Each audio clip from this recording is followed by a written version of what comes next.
안녕하세요. 반갑습니다. 이선배입니다. 오늘은 2-2-14강이죠. 예, 4티어 경험적 가족 치료 모델에 대해서 수업을 들어가도록 하겠습니다. 오늘 배우는 이 4티어 경험적 가족 치료 모델을 다른 말로 의사소통 가족 치료 모델이라고 합니다. 그래서 딱 봐도 이제 뭐가 중요한 것 같습니까? 예, 그렇죠.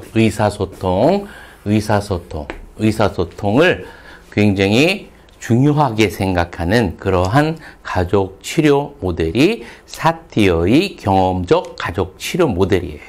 예, 여러분들은 우선 그렇게 머릿속에 기억을 해두고, 그래서 의사소통을 잘하는 그러는 가족을 이제 기능적 가족이라고 하고요.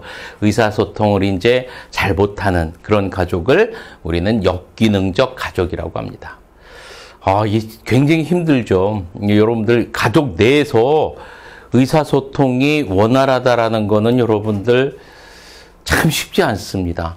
그렇죠. 왜 그러냐면 굉장히 친한 관계이기 때문에 가족끼리, 그러다 보니까 말을 또 너무 쉽게 이제 말할 수도 있고 또 너무 자기 위주로 이제 말할 수가 있어요. 이제 얼마 전에 이제 이 선배도 이제 SNS를 딱 보다 보니까 거기에 이제 짧은 동영상에 딸하고 이제 엄마하고 둘이 막 대화하는 거를 이제 올려놓은 게 있어서 봤는데, 이제 딸이 이제 성형수술 해줘요. 네? 그러니까 야, 네가 왜 수술을 해? 그랬더니 못생겼단 말이야. 그러니까 엄마가 야, 눈도 들이고 코도 하나고 콧구멍도 들이고 입도 하는데 뭐가 못생겨? 남들 있는 거 다 있는데 왜 입 하나 더 달아줄까? 막 이렇게 막 싸웁니다. 왜? 나 엄마 닮아가지고 너무 못생겼어. 너무 싫어. 막 이러고. 다 누구 중심으로 이야기해요. 자기 중심으로 이야기합니다. 자기 중심으로. 이렇게 가족 간의 원만한 의사소통을 이루는 기능적 가족으로 유지한다라는 거는 그렇게 쉽지 않은 일인 것 같습니다. 그런 것 같아요. 이 선배 생각으로는 대부분 그런데 잘 하고 계시겠죠. 우리 집만 그런가? 어찌됐든, 이렇게 이제 의사소통을 중요시하는 그러한 가족 치료 모델이라는 거 우선 머릿속에 기억을 해두고요. 여러분들 의사소통이라는 건 어떤 거를 이야기하는 거예요? 의사소통이라는 거. 그냥 말 잘하는 거? 말 잘하는 거를, 의사소통이라고 하지는 않아요. 그래서, 의사소통이라는 건 어떤 거를 이야기하는 거냐면, 상대방의 이야기를 하면 그거를 잘 공감을 하고 이해를 하고 또 내 의사, 내 감정을 잘 전달을 하고, 그리고 둘과의 어떤 대화, 그 상황을 잘 이해하는 것. 이 3박자가 잘 맞춰 돌아가는 거를 원만한 의사소통이라고 이야기하는 거예요. 그래서 의사소통의 3요소를 뭐라고 하냐면 자기, 그리고 타인, 그리고 상황이라고 합니다. 이 세 가지. 자기, 타인, 상황. 그래서 이 세 가지 요소 중에서 한 가지라도 충족을 하지 못하면 그거는 역기능적 의사소통이에요. 그래서 세 가지가 다 있어야 돼. 세 가지가. 쉬운 일 아니에요. 그래서 이 선배도 나이가 이제 내일 모레면 환갑인데도 그렇게 이제 내공이 많이 쌓이지를 못했습니다. 상대방을 공감하고 상황을 잘 이해하고 나를 잘 이제 분석하면서 나의 이야기를 잘 전달하고, 이게 쉽지는 않아요. 그래서 이 선배도 어떻게 보면은 역기능적 의사소통인데, 이렇게 역기능적 의사소통 유형에 크게 이제 4가지가 있어요. 뭐가 있냐면 좀 이따 이제 배울 거예요. 회유형, 비난형, 그리고 이제 초이성형, 산만형. 이렇게 4가지가 있고, 3가지가 다 완벽해. 완벽한 그런 의사소통을 보이는 그런 사람을 우리는 일치형이라고 합니다. 일치형. 그래서 역기능적 의사소통을 보이는 회유형, 비난형, 초이성형, 산만형이 있고요. 기능적 의사소통을 보이는 일치형이 있다라는 거. 이제 좀 이따 배우겠지만 우선 머릿속에 그렇구나 라는 거 이제 머릿속에 정리를 해두고요. 자, 그리고 이제 4티어의 이제 경험적 가족 치료 모델에서 우리가 또 봐야 될 게 한 가지가 더 있습니다. 한 가지가 더 있는데 그게 자아존중감입니다. 자아존중감. 우리 흔히 뭐라고 하냐면 자아 존중감을 자존감이라고 하죠. 자존감. 자존감 많이 우리 이야기하잖아. 그죠? 네, 자존감 많이 이야기하는데 여러분들 자존감이라는 거 어떤 거라고 이제 생각이 들어요. 자존감이라는 거. 우리 흔히 알기로는 자존감이라는 것은 이제 자기를 존중하는 마음이죠. 자기 존중하는 마음. 또 이제 어떤 개인적인 신념이라고도 말할 수가 있겠고요. 그렇죠? 그리고 이제, 자기 자신에 대한 어떤 긍정적인 평가라고도 이야기할 수가 있겠고요. 그리고 이제, 한마디로 말해서 자기 자신에 대해서 이제 가치 있는 존재로 인식하는 마음을, 그거를 자존감이라고 이야기합니다. 그런데 자존감하고 좀 비슷한 말이 있죠. 뭐가 있습니까, 여러분들? 자존심. 그죠? 예. 자존심은 여러분들 어떤 거예요? 자존심. 자존심하고 자존감하고 어떻게 달라요? 뭐 한 글자 차이인데 비슷하지 않을까요? 예. 완전히 다르죠. 자존심은요, 체면을 유지하는 거를 자존심이라고 합니다. 다른 사람들이 나를 어떻게 보는지. 예? 그거를 여러분들 자존심이라고 해요. 그래서 타인과의 관계에서 나타나는 건 자존심이에요, 여러분들. 체면 유지하는 거. 이거 우리나라 사람들 자존심 무지하게 세잖아요. 어떻게 상대방이 나를 보느냐에 대해서 엄청 많이 관심이 많아요. 그래서 이제 막 땡볕을 져서라도 이제 여러분들이 이제 좋은 차 몰고요. 그렇죠? 예, 좋은 차 몰고. 이제 막 좋은 옷 입고, 명품 옷 입고, 좋은 거 다 쓰고, 좋은 백 갖고, 이렇습니다. 왜? 자존심이 강해서. 왜 그러냐면 우리나라가 이제, 소위 말해서 옛날부터 이제 거의 그 집단주의적인, 그래서 소위 말해서 이제 한 곳에 쭉 자라다 보니까, 계속 살고 있다 보니까 주위 사람들의 어떤 보는 눈에 굉장히 민감한 것 같아요. 그래서 우리나라 사람들 같은 경우는 자존심이 상당히 강합니다. 이 선배 생각으로는 자존심 좀 내려놓았으면 좋겠어. 그래서 이제 자기 중심으로 자존감을 좀 높였으면 좋겠는데 그렇지 않은 것 같습니다. 그래서 여러분들 우리가 지금 배우는 이 의사소통에서는 중요한 역할을 게 자존심이 아니라 자존감입니다. 그래서 4티어 경험적 가족 치료 모델에서 의사소통과 더불어서 중요하게 생각해야 될 것이 뭐냐면 자존감이야. 자존감. 그래서 자존감은 어떻다? 의사소통에 있어서 중요한 역할을 한다. 이렇게 머릿속에 기억을 해두고 넘어갑니다. 그래서 자존감을 굉장히 4티어 같은 경우는 중요시했거든요. 그래서 이제 4티어 같은 경우는 자존감에 대해서 이제 뭐 어떻게 표현을 하냐면 어떤 문제가 발생하면 이제 문제를 대처하는 근원적인 에너지가 자존감이다. 이렇게 이야기도 했고요. 또 이제 생존을 위해서 또 생존을 유지 발전을 위해서 자존감이 꼭 필요하다. 이렇게 이야기를 했었습니다. 이렇듯 자존감을 굉장히 중요하게 생각하고요.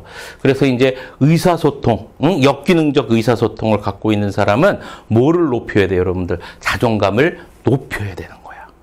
알겠죠? 그래서 의사소통에 있어서 중요한 요소는 뭐다? 자존감이다라는 거 여러분들 정리를 하고 이제 칠판을 보면서 지금 이제 이야기했던 거 다시 한번 이제 정리하도록 하겠습니다. 자, 가족관 나오는데 우선 여기부터 보죠. 자, 어떻게 의사소통이 잘 되는 가족을 기능적인 가족, 의사소통이 잘 안 되는 가족, 역기능적 의사소통을 갖고 있는 가족을 역기능적 가족 이렇게 이야기하는 거예요. 알겠죠? 자, 그래서 의사소통이 잘 되는 가족을 기능적 가족이라고 합니다. 그래서 기능적 가족은 타인을 생각하고 타인의 감정을 수용합니다. 어렵게 생각하지 말고요. 아까 3요소 있었잖아. 3요소가 잘 이루어지고 있는 거야. 3요소 좀 이따 나오니까 봅시다. 그래서 자기 자신, 타인, 상황 이거를 잘 고려하는 그러한 가족입니다. 의사소통이 잘 되는 그러한 가족을 우리는 기능적 가족이라고 하고요. 역기능적 가족은 의사소통이 안 되는 가족이야.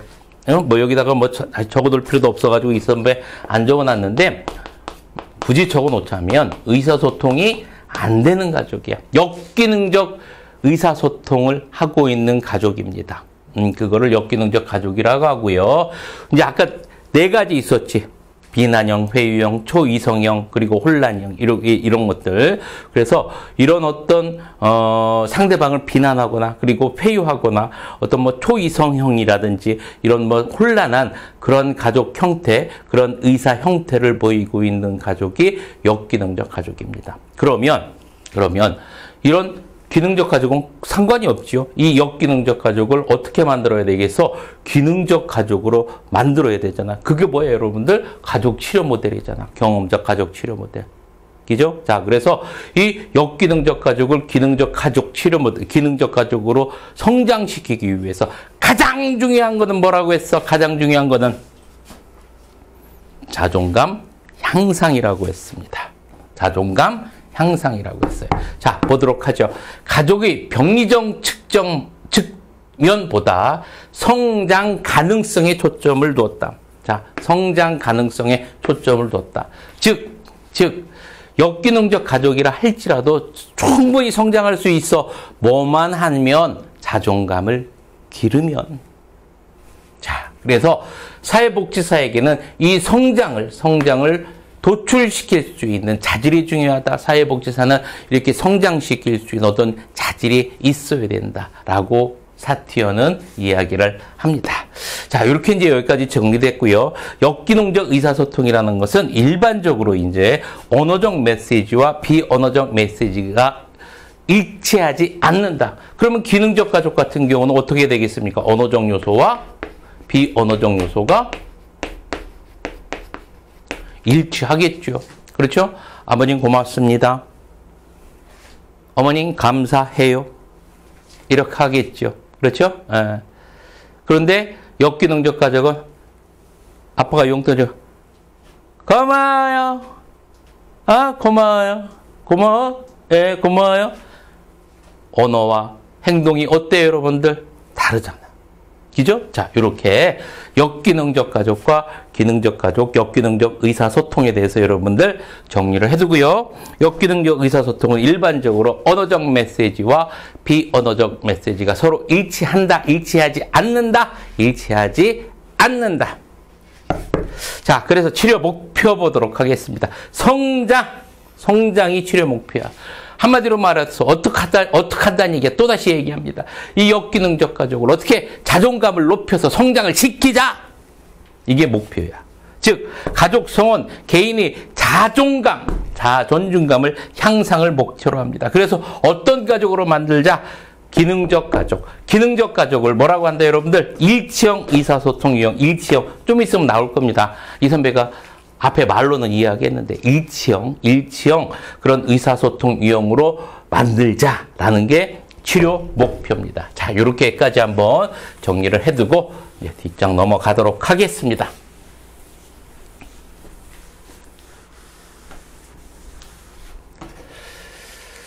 자, 주요 개념 나오는데 주요 개념 보도록 하겠습니다. 자존중감이라는 거. 아까 이 선배가 이야기했죠. 일반적으로 나오는 개념들을 쭉 정리했는데 개인적인 신념입니다. 자존중감. 여러분들 체면을 유지하는 자존심과는 다릅니다. 자, 그래서 개인적 신념을 얘기하는 거고요. 의사소통에 영향을 미치는 요인이다.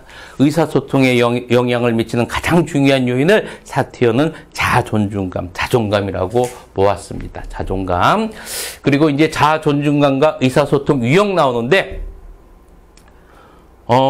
우선은 이제 보통 의사소통 유형 나오는데 언어적, 비언어적 아까 이거는 이야기했었죠. 그렇죠?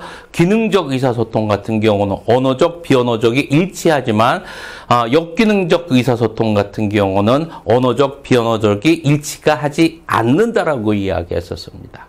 됐죠? 자, 그러면 역기능적 의사소통 같은 경우는 상대방을 어떻게 한다? 회피하고요. 또 애매한 대화를 하고요. 의사소통이 불일치한다라는 것은 다시 한번 이야기합니다. 언어적 요소와 비언어적 요소가 서로 일치한다, 안 한다? 일치하지 않는다. 자, 그리고 너전달법입니다. 여러분들 너전달법, 나전달법 나오는데 앞에서 했었습니다. 너전달법은 뭐를 주어라는 거야? 너전달법은 너를 주어라는 거야. 너를 주어. 너 이놈의 새끼 말이야. 이거 하면 돼, 안 돼? 이러는 거. 너를 주어로 해서 지시하거나 명령하거나 비난하는 방법을 너 전달법이라고 했었습니다. 그죠? 반면에 기능적 의사소통은 나 전달법이죠. 나 전달법은 나를 좋아하는 거야. 그래서 내 자신의 감정을 표현하는 거죠. 그러면서 이제 상대방을 존중하는 그러한 전달법이 나 전달법입니다. 내 마음이 아파요. 내 마음을 이해해 주세요. 이렇게 나 전달법. 그래서 기능적 의사소통은 일반적으로 말하는 데 있어서도 의사소통하는 데 있어서도 명확하고 말과 그리고 행동이 서로 일치한다라는 것까지 여러분들 머릿속에 정리를 해두고요. 자, 이제 의사소통 유형 나오죠. 아까 이 선배가 계속해서 이야기했던 거 계속해서 나옵니다. 그래서 이제 효과적인 의사소통, 이건 뒤에 나와야 되는 건데, 효과적인 의사소통이라는 것은 솔직하게 표현하고요. 타인의 감정과 생각을 수용. 세 가지야. 그냥 세 가지. 자신의 감정을 잘 표현하고요. 타인의 어떤 감정을 이해를 하고요. 그 상황을 잘 정리할 수 있는 것. 요 세 가지 잘하는 게 그게 효과적인 의사소통이죠. 자, 그리고 이제 이제 의사소통 유형이 5가지가 나옵니다. 앞에 이 선배가 이야기했지만, 가장 기능적인 의사소통은 뭐라고 했어? 일치형 얘기했었죠. 일치형. 일치형입니다. 반면에, 이거는, 역기능적. 나와 있네. 역기능적, 기능적. 요렇게 구분을 해두고요. 자기 자신을 무시하고 세 가지 중에서 자기 타인 상황이야. 세 가지 중에서 자기 자신을 무시하는 거야. 뭐만 하면 아이고 내 탓이요. 내 잘못이요. 자식 새끼가 어떻게 사고치고 오고 그래도 아이고 내 탓이요. 내가 잘못 기른 탓이요. 우리 옛날 어머님들 그렇게 말씀 많이 하셨죠. 다 본인 탓입니다, 어머니. 그거 그렇게 생각하지 마세요. 이렇게 이야기해도 아니요, 다 내 잘못이요. 아니에요. 그 사고친 그놈, 자식놈의 잘못입니다. 자, 이게 회유형이야. 자, 그리고 비난형입니다.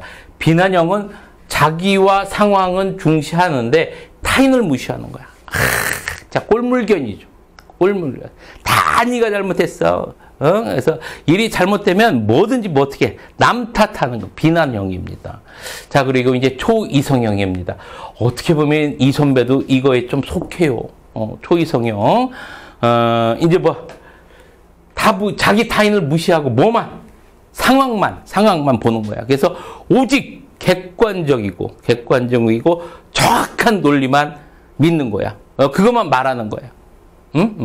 그래서 이제 누가 무슨 말 하면 있죠? 하면 누구 얘기하고 그러면 좀만 의심스러운 핸드폰 딱 켜놓고 검색합니다. 맞나 안 맞나? 이런 사람들. 아이고 이 선배가 약간 그런 성향이 있어요. 그러면 안 되는데 이제 상대방을 공감하는 능력을 더 길러야 되는데 아직 수양이 덜 됐나 봅니다.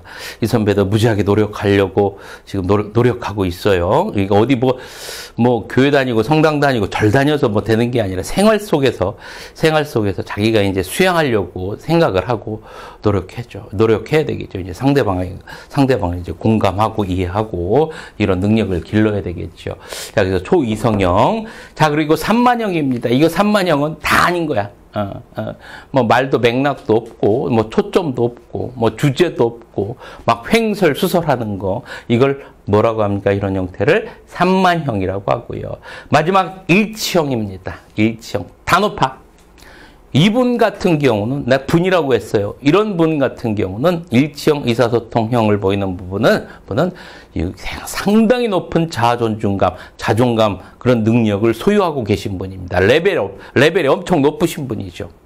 레벨이 엄청 높으신 분이야. 이런 분들 가끔 계세요. 만나서 이렇게 이야기하다 보면 이런 분들이 계세요. 이야 그러면은 느끼죠. 느낍니다. 이야 이 사람은 이분은 이거 보통 분이 아니시구나. 느낍니다. 여러분들은 어느 형태에 속합니까? 스스로 한번 생각해 보시기 바랍니다. 자, 그래서 요 4가지는 역기능적 의사소통이고요. 일치형은 기능적 의사소통이다. 라고 정리를 합니다. 자, 그리고 이제 가족 규칙에 대해서 나오는데, 가족 규칙은 뭐 다 알죠? 그죠? 가족이 지켜야 될 기본적인 의무나 태도를 그걸 가족 규칙이라고 이야기하죠. 그런데 여러분들이 머릿속에 기억해 두고 넘어가야 될 거는 가족 규칙은 있죠. 복종하는 게 아니에요. 복종하는 게 아니야. 알았죠? 그래서 가족이 지켜야 될 거야. 스스로 지켜야 될 거, 지켜야 될 의무나 태도를 이야기하는 거지 복종하는 게 아니라는 거까지 여러분들이 정리를 해두고 넘어갑니다. 자, 이렇게 됐죠? 예, 이렇게 됐으면 이제 뒷장 넘어갑니다.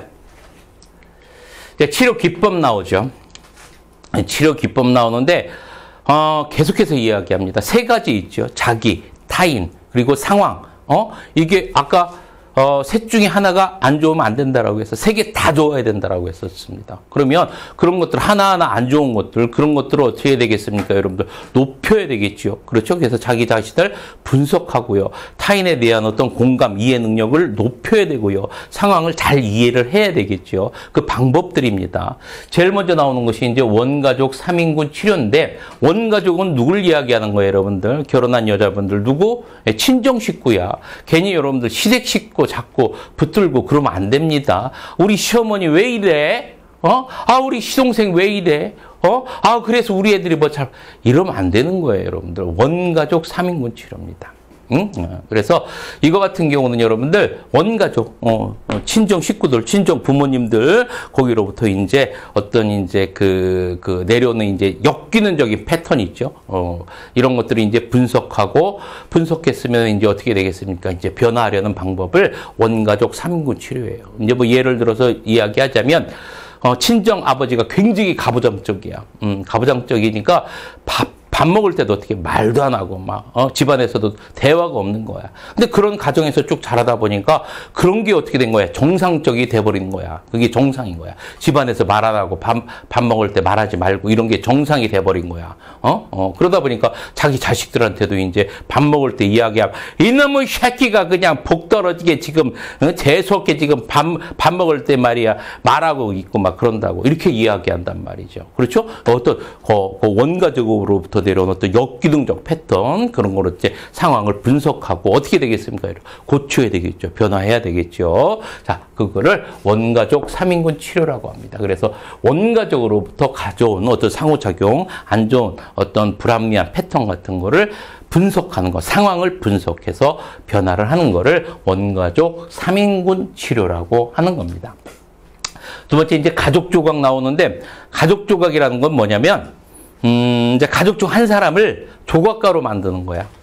조각가라고 해가지고 속고하고 막 만들고 막 이러는 게 아니라, 가족을 조각하는 거예요. 이렇게 서 있으면은 이제 가족을 이제 가만히 계세요. 그러면 이렇게 하지 못하게 하고서 이제 만약에 이제 딸내미가 이제 한다고 하면 딸내미 이제 아빠를 한번 표현해 보세요. 그럼 아빠를 이제 표현하고 이렇게 엄마를 표현해 보세요. 이렇게 엄마를 표현하고 이런단 말이야. 그래서 이제 한다면 예를 들어서 이렇게 하는 거예요. 그래서 자기네 어떤 속 감정이 있죠. 감정을 가족 구성원에 대한 자신의 어떤 감정을 표현하게끔 하는 거예요. 표현하게끔 하는 것을 가족 조각이라고 합니다. 그래서 아들내미가 있다면은 이제 아들내미가 있으면 어떡합니까? 아들내미 엄마는 어떻게 돼요? 엄마에 대한 감정이 어때? 사랑하는 감정이야. 그럼 엄마를 어떻게 요렇게 만들어. 요렇게 만들든지 아니면 요렇게 만들어. 그런데 아버지는 매일 술 먹고 들어오고 막 그래. 그래서 막 술 먹고 들어오고 톡하면 막 잔소리하고 막 이래. 그럼 아빠는 어떻게 만들어? 이렇게 만들고 막 이러겠지요. 그렇죠? 그래서 속마음을 표현하게끔 하는 거, 그거를 가족 조각입니다. 조각가가 돼서 자 한번 살펴봅니다. 상호작용 양상을 말을 안 하고 비언어적이야. 비언어적. 말을 하지 말고요. 비언어적이고 시각적으로, 그러니까 사람을 이제 조각을 만드는 거예요. 시각적으로 표현하는 그런 유도 기술을 가족 조각이라고 합니다. 자, 그래서 가족 간 숨겨져 표현되지 못한 친밀도라든지 아니면은 가족 규칙이라든지 가족 성원 간의 감정을 알 수 있는 게 가족 조각이고요. 그리고 세 번째, 조각 후 변화되기 바라는 조각으로 다시 표현하게 하기도 합니다. 그래서 어떻게 했으면 좋겠어? 아버지가 이랬는데 아버지는 어떻게 했으면 좋겠어? 아버지도 이렇게 했으면 좋겠어요. 이렇게 다시 만드는 것. 이거. 자, 이렇게 하고요. 자, 그리고 네 번째, 조각 중 가족성어는 엄숙하고 진중한 자세로 임한다. 기삭거리고, 아이고, 아빠 이거래. 이게 웃고 그러면 안 된다라는 이야기입니다. 그래서 이야기하거나 웃으면 안 된다라는 얘기고요. 조각가도, 딸내미도 한번 마치고 끝난 다음에 가족 조각의 한 부분으로 들어가서 자신의 모습을 한번 만들어 보게 하는 것. 이것을 가족 조각이라고 이야기합니다.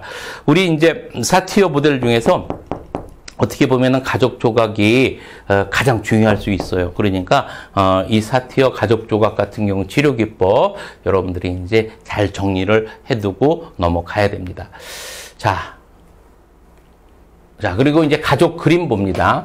가족 그림은 말 그대로 가족 구성원들이 있죠. 가족 구성원들에게서 어떻게 생각하는지 이제 그려보게 하는 거를 가족 그림이고요. 역할극, 역할 연습이라는 거는 지금 현실 있죠. 지금 현실. 역할 반전하고 틀린 거야. 역할극하고 역할 반전하고요. 한번 좀 이따 이제 잘 한번 듣고서, 설명 듣고서 이제 여러분들이 한번 생각을 한번 해보세요. 역할극은 지금 현실이 생활과 다른 역할을 해보는 거야. 지금 현실이 역할과는 다른 거. 근데 역할 반전은 여러분들 지금 이제 있는 가족 구성원이 역할을 다른 역할을 엄마면 이제 아버지 역할 해보고 딸 역할 해보고 현실을 하는 거잖아. 그렇죠? 현실적인 역할을 이제 바꾸어 해보는 것이 역할 반전인데 역할극 역할 연습이라는 것은 현실이 생활과는 다른 역할을 해보는 거예요. 그래서 이거는 일반적으로 이제 타인을 이해하고 타인을 어떤 공감 능력을 향상시키는 방법 중에 하나인데, 그래서 어떤 남편이 어린 시절을 자기가 한번 역할을 해본다든지, 남편이 이제 딱 봤더니 어렸을 때 이제 굉장히 힘들고 어렵게 자랐어요. 이제 돈도 없고 그러다 보니까 혼자 어렸을 때 이제 막 아르바이트도 하면서 초등학교 다닐 때부터 우리 때는 이제 신문 이제 돌리고 이런 친구들이 상당히 많았어요. 이제 신문 돌리고 초등학교 때 그런 친구들이 많았었는데 그런 이제 어렸을 때의 모습을 이제 한번 역할을 한번 해보든지 이렇게 현실이 아니라 어떤 현실과 다른 역할을 해보는 것을 역할극, 역할 연습이라고 하는 겁니다. 자, 이렇게 기억을 해두고. 자, 그리고 이제 빙산 탐색 치료, 빙산 치료라고 하는데, 사티어는요, 인간이 이제 보여지는 모습이 있잖아. 인간 행동하는 거, 인간이 보여지는 모습은 빙산의 일각이라고 표현을 합니다. 빙산의 일각이다. 사람이 보여지는 행동은 그건 빙산의 일각뿐이 아니야. 일부분이 아니야. 그 대부분의 감정은 어디에 있어? 그 빙산의 물 밑에 다 잠겨져 있다. 이렇게 이야기를 합니다. 그래서 보인다, 안 보인다? 보이지 않는다. 이렇게 표현을 합니다. 그러니까 보이지 않는 그 내면 세계를 어떻게 해야 되겠어요, 여러분들? 내면 세계, 보이지 않는 내면 세계를 표현하게끔 만들어야 되겠죠. 그 표현하게끔 만들어내는 기술이 그게 빙치료라고 하죠. 그래서 이 기법은 인간의 본인, 자기 자신의 어떤 본인의 어떤 개인의 어떤 그 내면 세계를 탐색하고 어떤 좀 더 알기 위해서 내면 세계를 표현하게 만드는 그러한 기술이 빙산 치료다라는 거 여러분들 머릿속에 정리를 해두고요. 여러분들 빙산 나오니까 누가 자꾸 막 입에서 막 맴돌죠. 빙산 나오니까. 빙산 나오니까 막 맴도는 사람 없어요? 프로이트가 맴돌아야 되는데. 막 무의식이 생각나고 그래야 되는데 안 그러면은 더 공부해야 돼요, 여러분들. 자, 그리고 이제 빙산 치료 여기서 개인이 내적 과정을 이끌어내기 위해서 사용하는 방법이 빙산 탐색 치료다, 빙산 치료다라는 거 기억해두고, 두 번째, 개인의 경험 세계를 빙산에 비유를 했다. 그래서 빙산 이유는 개인의 경험 대부분은 수면 아래로 일어난다라는 얘기, 잠겨져 있다라는 이야기입니다. 수면 아래로 대부분 잠겨져 있어. 그래서 보이는 것은 진짜 얼마 안 되는 부분이다. 우리가 행동하는 부분은 얼마 안 되는 부분이다. 이렇게 이야기합니다. 그래서 내면의 감정을 느끼고 표현하게 만드는 기술을 우리는 뭐라고 한다? 그거를 빙산 치료, 빙산 탐색 치료, 이렇게 이야기를 하는 겁니다. 자, 이렇게 이제 정리를 했으면, 이제 역할 반전 아까 이야기했었죠. 그렇죠? 역할 반전은 어떤 거라고 했어? 역할 바꿔보는 거. 그래서 상대방을 이해하기 위해서 역할 바꿔보는 거. 남편이 아내 되기도 하고, 아내가 남편 되기도 하고, 사고 치는 아들이 있으면 아들이 한번 되어보기도 하고, 이런 거고요. 자, 비유는 뭐야? 비유법 알죠? 비유법. 그렇죠? 비유하는 거. 그래서 현재와 이제 상황을 이해하는 건데, 비유는. 그래서 현재의 상황과 다른 상황을 이제 연결시켜서 표현하게끔 해보는 거예요. 그래서 뭐 현재 상황이 너무 좋아 그러면 뭐 지금 여기가 어디야? 아, 무릉도원이구나. 아, 무릉도원 여러분들 잘 모르겠나? 우리 때 이제 무릉도원이라고 했는데 천국으로 이제 표현한다구나. 이렇게 그래서 어떤 현재의 상황과 다른 상황을 연결시켜서 다른 상황에 이제 표현하게 하는 기법을 비유라고 이야기하는 겁니다. 자, 이렇게 해서 이제 사티어의 모델 이제 쭉 한번 살펴봤고요. 이제 문제를 한번 풀어보면서 이제 이 시간 마치도록 하겠습니다. 자, 이제 57번 문제 봅니다. 사티어의 의사소통 가족치료 모델에 관한 설명으로 옳지 않은 겁니다. 옳지 않은 거. 1번 자존중감 향상을 목적으로 한다. 자존감 향상을 목적으로 한다. 맞고요. 2번 개인의 내적 가정을 이끌어내기 위해서 빙산기법을 활용한다. 맞고요. 효과적인 의사소통을 위해 솔직하게 표현하고 타인의 생각과 감정을 수용한다. 맞고요. 회유형 의사소통은 기능적 의사소통이다. 기능적 의사소통은 뭐다? 일치형이라고 했잖아. 그죠? 회유형은 어떤 거라고 해서 뭐를 무시하는 거야? 자기 자신을 무시하는 거예요. 타인 상황을 존중하지만 자기 자신을 무시하는 거를 회유형이라고 했었습니다. 자, 그러면은 여러분들 57번에 몇 번? 4번 정답 나왔네요. 옳지 않은 거 고르는 거니까 15회. 자, 그리고 5번 정서적 경험과 가족 체계에 대한 이중적 초점을 강조한다. 맞습니다. 5번. 자, 그래서 57번은 4번이 틀렸습니다. 자, 58번 보도록 하겠습니다. 사티어의 의사소통 유형과 그 내용이 옳지 않은 것은 16회 문제입니다.